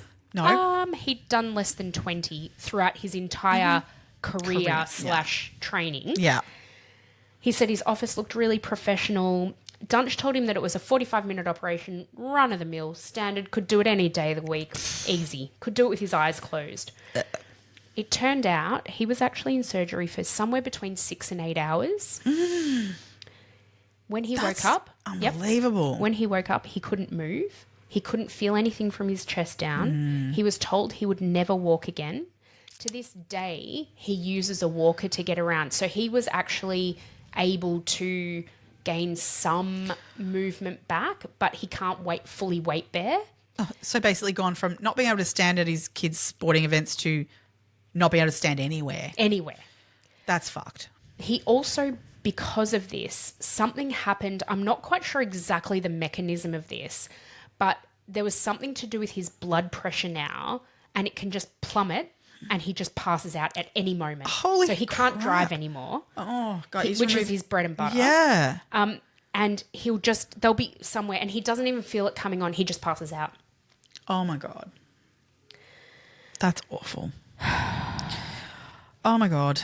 He did have... Patient. Oh, sorry. Yeah. Oh, sorry, go. Oh, no, I was just going to say his final patient. Are we up to there or you got Jeff one? Glidewell? Yeah. Yeah, go. Yeah, all right. So Jeff Glidewell was his final patient that he was able to operate on. And again, fairly routine surgery. Although when he got in there, he mistook part of his neck muscle for a tumour and removed it. No. It was his esophagus. His esophagus. Mm-hmm. It was meant to be like a routine cervical fusion. But yeah, went in and decided there's cancer in here, is a tumour. I'll just remove things that should have been removed. So he severed his vocal cords as well, cutting a hole in his esophagus at the time. And he sliced an artery as well. Mm-hmm. So basically, absolutely botched the shit out of this. He then stuffed surgical sponges in with all this because it was obviously causing more bleeding. And then when he severed an artery. Yeah, severed an artery. Shoved all the surgical sponges in and then stitched him up. Left the sponges in there. Now, he was warned. I mean, there is a nurse in an operating theatre who is taking note. That is their job, to take note of what goes into and out of the patient and record all of that. Yeah. That nurse and other assistants in the theatre at the time were like, you've left a sponge in him. Yeah, they were telling him. He did not care. No. He sewed him up with the sponges still inside. So disgusting. It ended up triggering a severe bloodborne infection. Of course it did. I mean, yes. So he went into sepsis. They had to go back in and remove it. But it's so disgusting that it was Kirby that went in to repair the damage again. So Dr. Kirby again. So they called him in and gave him temporary privileges at the hospital in order to fix this. Yes. So he described the damage found after opening him up, that it was, again, this is where he spoke about him being a crazed maniac. He said it was attempted murder. Yeah, he reckoned that it had to have been that he was trying to kill the guy because no surgeon would do that knowingly. And he did it knowingly. Yeah. So it's for him, this was like this guy's got to be stopped. But this was like the end of his, ability to go, this is not okay whatsoever. This guy cannot be. He's trying to kill his patients. He couldn't even identify the difference between an esophagus and a tumour. No. Well, he said that there is not a botched surgery like this that has ever been done in the United States. He went as far as that there is no surgeon who would do that surgery ever in the States. You know what I think is like a little bit funny about this? Oh, yeah. What? If there is something. Jeff Glidewell says that when he was on his way to hospital that morning, a black cat ran across the road in front of him. Turn around, go home. And he's like, I just wish I was more of a superstitious person and I would have turned around and gone home. But he's like, I wasn't then, but I am now. Absolutely. Oh, I would have turned around for sure. So, this poor man, and his injuries are forever sustained because his vocal cord was severed. He's got changes to his voice. Yeah. He ended up having the esophagus repaired, but he still has deficit. Like, there's still issues there with swallowing and Kirby, being a brilliant surgeon, he was able to, get back a fair bit for him. A fair bit of function, but, it just shouldn't have needed to have occurred, should it? Like, no. Absolutely disgusting. So Kirby went on to then, obviously, after that and doing that, he again reported against to the medical board.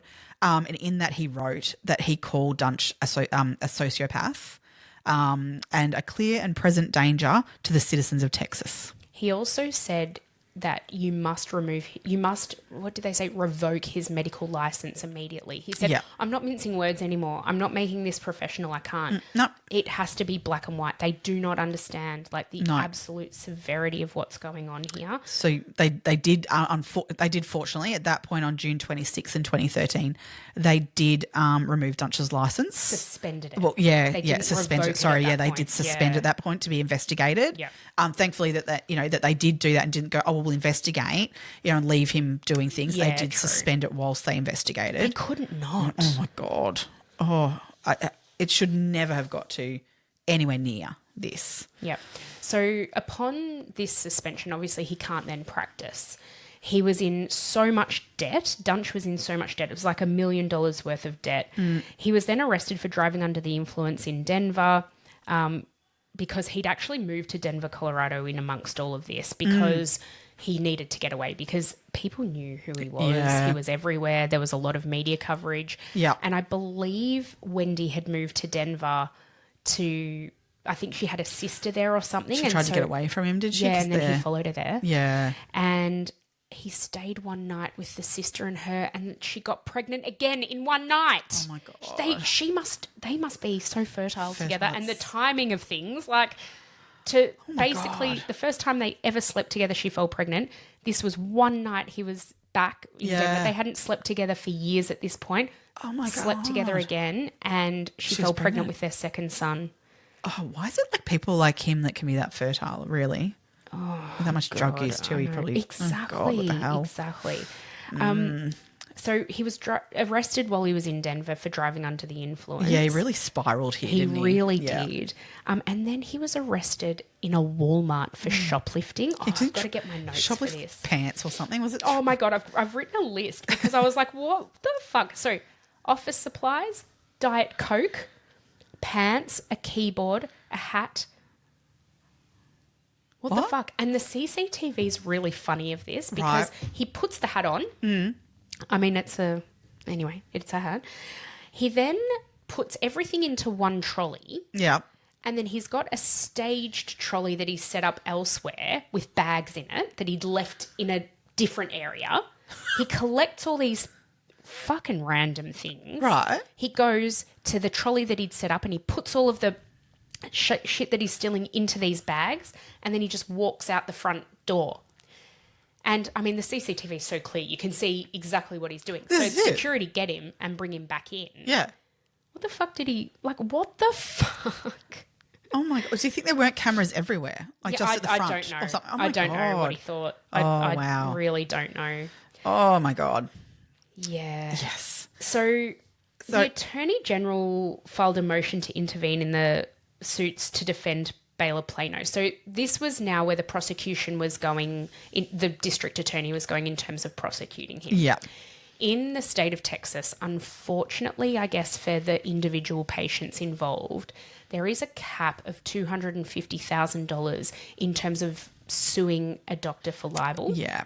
And so most of his patients, like 33 of the 38 patients, definitely had the right to sue him. Yeah, for but they would gross negligence. only get that $250,000. A cap of $250,000 unless they pursued criminal action against him. But he was already in debt. He'd already filed for bankruptcy. He was in over $1 million worth of debt when he filed. Yes. So they weren't actually going to get anything from his personal estate. So these people who are now crippled and... Oh, their medical bills and their, what their life was going to be from that point on from his surgeries was going to cost way more than that. Absolutely. Oh, wouldn't God, even touch the surface. No. Right. So we're at the point now where... he's arrested. Yeah. So this is in July of 2015. So this is about 18 months, I think, after his medical license was revoked. Is that right? You're right. Yep, about 18 months after. Yep. He was arrested in Dallas and charged with 6 felony counts of aggravated assault with a deadly weapon, 5 counts of aggravated assault causing serious bodily injury, and 1 count of injury to an elderly person, which was Mary Eaford. Yeah. Now, the district attorney decided to pursue Mary Eaford's case first because that actually came with the longest possible sentence. That could potentially give you life in prison, whereas the others would not get that kind of sentence. Yeah, so apparently with that charge, it was somewhere you could have a sentence between 2 years and life. Yeah. So there was a big scope there, but they were obviously aiming for life because of everything that he'd done. As Kirby had said, they had to get life, he felt, because otherwise he would find a way to do surgeries again. Yeah. That was his belief, 100%. I think he's spot on. He was because he'd also applied. So Dunch had applied for medical licenses in California and Colorado. Yeah, I think you might be right. Yeah, there was at least 2. Yeah, that he was applying already for to try he and was get already medical putting out. licenses in other states. Yeah. While he was being Indicted. Exactly. So the other thing they're also fighting here audacity. was that there was also a statute of limitations on being able to put this into place and actually indict him. So when they did finally get him on this and get him charged with these, they only had 4 months left on that statute of limitations. So they were really fighting to get this through as quickly as possible at that point to make sure that, because if it gone any longer, they literally were not able to get him on it. No. Which, oh God, that's scary to think that if they just hadn't got a step right and, you know, someone had pushed them back further to wait to get this going, they would have been out of the game. Yeah. Oh. So the trial went ahead. As you said, time was absolutely of the essence, but it did go ahead. It took 13 days of trial. It took the jury 4 hours to deliberate. And then 1 hour to decide on his sentencing too. Yeah. They were very much all on the same page that this is fucked up. Yeah. So they sentenced him to life in prison. Yes. On the 20th of Feb in 2017. One of the things that got him in court was his email. Oh, my God. Is this the Occam's razor have you email? Seen this? Oh, my God. Oh, yes, I have. It is. Now, the email, an email is what? A few paragraphs long, you'd think, at best. Yep. This email goes on and on, and it is ramblings of a lunatic. Oh, absolutely. Have you read the whole thing? Because it's hard to read the whole thing. It's like 10 plus pages. Oh, it is the ramblings of an absolute lunatic. I'm just going to read some of the bits of it. Read some of the bits. It's really interesting. Okay. All right, I've got one bit here. He repeats this a number of times throughout it too. Go. Unfortunately, you cannot understand. Sorry, I should say this email is to Kimberly Morgan. Yep. Is that right? Yes. Morgan? Yep. Yep. So he's sent this email to her, I believe, because they were having their relationship, but I think she'd kind of gone, I'm on out, and of the relationship, and this was his kind of response to her leaving the relationship. Yeah. Because previous to this, all of the emails between the two of them were, I love you, you're my soulmate, I can't live without you. I had 8 orgasms with you last night. Oh my God. Whatever. Anyway, then she's obviously cottoned on to the fact that he's fucked. Oh, yeah. And she wanted to get away. She ended up actually having an affair on him with another man anyway. Oh, she's an interesting that's a whole different story. But because he was rejected by her, this is what came out. His response to her rejection, which to me just screams narcissist. Oh. This email is beyond. Read your bit and then I'll read mine. Yeah, cool. So unfortunately, you cannot understand that I really am building an empire, and I am so far outside the box that the earth is small and the sun is bright. And I have around 3 minutes left to change my mind and go back. And of course, I always do. But that is something that you probably are again scrunching in confusion over. Yet you know what I mean.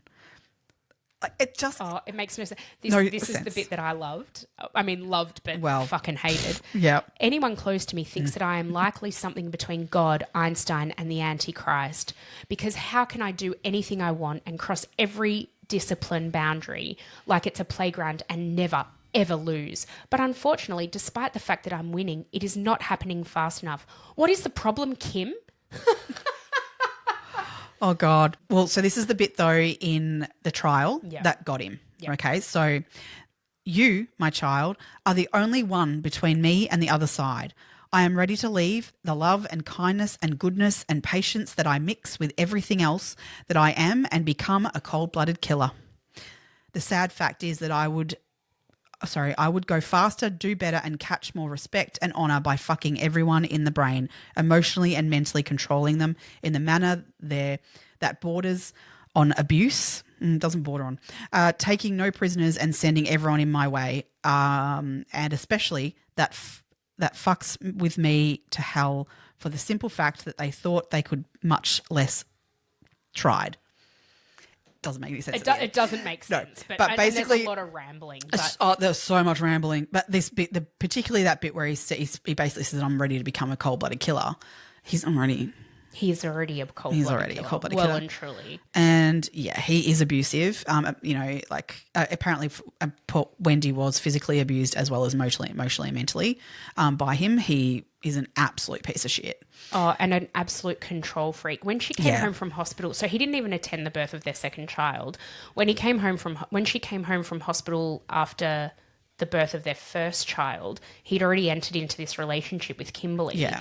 And Wendy got home from hospital with their newborn baby, and he'd moved her out of the primary suite. Like he'd moved her out of the main room, put her in the guest room, and he and Kimberly were fucking in the main room, in the master bedroom. Yeah. Like, what a fucking... But then poor Wendy, she's newly postpartum, new baby, Dealing no with support. She had no money. He'd pulled her from, this strip club life, but at least she had a support system there and she was earning her own money there. He removed her from all of that. Oh, God. Yeah. Genuine, utter piece of shit. So he's basically in prison for the rest of his life. Thank fucking Christ for that. He's just where he belongs. What an absolute piece of shit. And he can't harm anyone. Well, he probably can harm people in prison, but he can't harm the innocent, medically fragile people of Texas. Exactly. Yeah. I mean, I think Dr. Kirby hit the nail on the head that he was, a clear and present danger to citizens, innocent citizens. That's just, and it could have been anywhere in America that he would have been able to potentially operate and do that, not just Texas even. No. So, yeah, I think that putting him in prison for life is genuinely the only way that they can stop him. Yep. He is eligible for parole when he will be 74. Yeah. So, look, you would say at 74 he shouldn't be able to get a medical license back again? You'd hope. Surely not. Yeah, I don't know. I feel like he's someone who'd find a way. Surely not. God. Ugh. But the difficult thing with trying to get him in the criminal court was obviously proving that his training was enough, that he had been trained appropriately and he was choosing or unable to implement his training. Yeah. Because if the defense did try to argue that, he just wasn't trained well enough and he should have had more training, it's someone else's fault. Which fortunately the jury didn't buy it and didn't go with that. But technically though, if they could force the issue to be that it was that original, where he did residency, that they just didn't do a good enough job of training him. But the DA countered that by saying that if that was the case, he would have stopped after his first botched surgery. Well, this is the thing. And recognised that he hadn't had enough training and he couldn't actually perform that. And maybe research might be better suited to him. Which a lot of people said his research he's incredibly intelligent. It was, but then we didn't even touch on this, but when he was doing his research work, he actually opened a company himself called Discgenics. Yes. And that went bankrupt. He wasn't a good businessman. No, he was good at doing the research. Yeah. But this is where his own personality disorder, whatever, would get in his own way. Yeah. Because to be able to then use what he was learning in research, implementing that where it meant that he was interacting with other people and potentially maybe having to say to people like, can you help me do this? Yeah. I need to learn from, other experts maybe. He would be like, well, I know how to do this myself and do it. And he did it wrong. Yeah. And instead of admitting, I don't know how to do this, he would just push through and go, well, fuck you all, it's fine. And it all went to shit. And it's not. No. But he seemed to have this absolute, complete and utter blinker on himself of what are you saying that I'm in debt now almost? That it's not working. Of course it's working. He's just this full-on steam train. Yeah, there was no stopping him. Nothing. It's just horrible. Interesting. Look, to everybody who was maimed by him and the people who died, my heart goes out to them because, as you said at the start, you're in such a vulnerable position when you're on the operating table. Whether you're having your appendix removed or spinal surgery, you're at your absolute most vulnerable in that moment on an operating table. It's scary for anyone to be put under the knife of, put under, under anesthesia, let alone having spinal surgery. I know. Oh. On that note, let us know what you think. Yeah. And the other thing that we haven't touched on, which I know we talked about last week, Joshua Jackson. Well, I mean, I have to say, first scene, of Dr. Death in that series is not a pretty sight for Joshua Jackson, and so that got me a little bit like, oh, well, I don't know if I want to watch this version of Joshua Jackson, because he wears like basically a fat suit, I guess, and he's they sort of start at the end, I guess, and so there's an image of him in prison and looking absolutely shithouse, and great, good, he looks shithouse at that point in his life, and apparently, according to those who knew Dr. Dunsch very well, such as Kim and Wendy, say that Joshua Jackson hit the nail on the head in portraying him. Yeah. His personality and all those sorts of aspects of him, because he's unlikable. Yeah, but I mean, nice to look at during the show. It's not the worst, because Dunch is actually really ugly. Yeah. In real life, he's really ugly, and then you can certainly see, like, as the time went on, he does get, worse and worse and worse as time goes on. Yeah, you can see that the drugs and stuff, take an effect. Absolutely, yeah. But really good series. I mean, I'd highly recommend checking out, and I'm keen to see season 2. Yeah. And obviously then a season 3 potentially later this year. Just in general as a true crime fan, that's it. They're good, and I think they look, as we were saying, there's some dramatisation in it and that sort of stuff, and you need to take that with it. But in generally speaking, as I say, like Joshua Jackson played the character of Dunch very well and to true form. So it's a good take on it. Yeah, for sure. But yeah. Oh wow, that was a big one. I'll go back and watch the Mighty Ducks this weekend, maybe though. Quack. Oh god. I might do a bit of a Dawson's Creek revisit. Although that's not something, I haven't had a desire necessarily to go back and watch Dawson's Creek. I have to say the same, because I loved it when it was. I loved it too. But hung for it. Yeah. I don't know what. It got to a point where I got a bit like over it. Yeah, same. I think the same. I can't remember what point, but yeah. They should have stopped it maybe a season before they did. Yeah, anyway, that's true. Next week we are doing The Butcher of Delhi. Oh, another one I'm like keen to get into. Yeah, so that'll be good. Join us, everybody, for that. Please keep on liking, commenting. The subscriptions are great. We can see that they're growing all the time too. We know that there are more people who listen to us who haven't subscribed, so that goes a massive way in getting us out to other people. So if you're listening today and you haven't subscribed on whatever podcast app you're listening to, please do it. It really helps us. Follow or button and share us with a friend. That'd be great. Yes, that would be awesome. Thanks, everyone. We'll see you next week. Stay curious, crime besties. Bye.